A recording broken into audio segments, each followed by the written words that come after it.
Love your work, you're never going to be great at it. If you can get your work life to be where you enjoy half of it, that is amazing, because very few people ever achieve that. Because the truth is, everything comes with overhead. That's reality. Everything comes with pieces that you don't like. Every job comes with pieces you don't like. And we need to say, that's part of it. You have to figure out how to set up your life in such a way that you can minimize the things. And I find people don't dislike hard work. What people dislike is being out of control. Like, they can't control their life, they can't control their environment. This happens to me when I get overscheduled. I hate being overscheduled. I want some time to be able to think and free myself. We all have the same amount of time in the world. Nobody has more time than anybody else. And when you become a very successful person, one of the things, you start to get overscheduled. If you don't love your work, you're never going to be great at it. The other thing I would suggest to any young person, even before they start their career, is to really think about their choices. Because I find young people, and when I was young, I made this mistake too.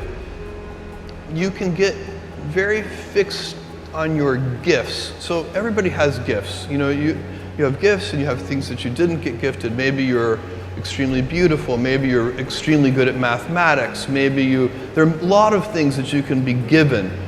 But those things can confuse you because they're not the things that construct your life. It's your choices that construct your life, not your gifts. You can celebrate your gifts. Be proud of them. Be happy of them. Actually, don't be proud of them.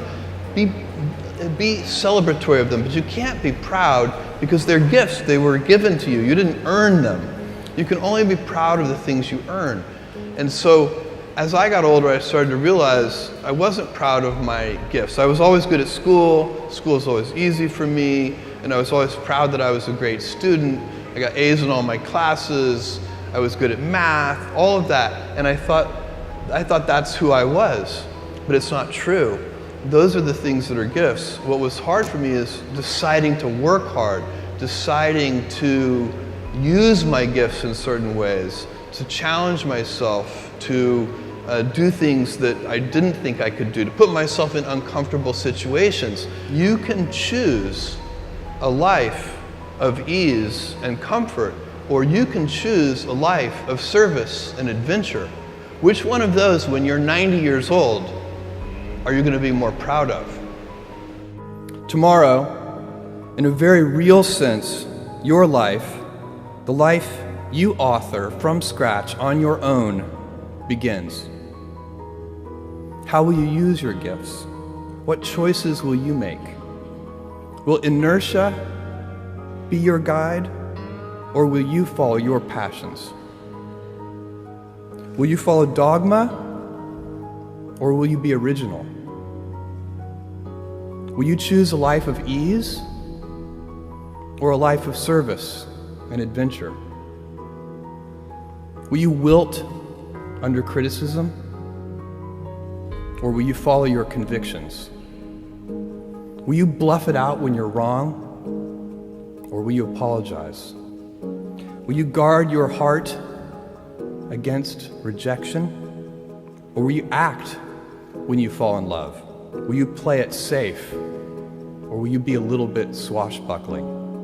When it's tough, will you give up, or will you be relentless? Will you be a cynic, or will you be a builder? Will you be clever at the expense of others, or will you be kind? Tomorrow, and in a quiet moment of reflection, narrating for only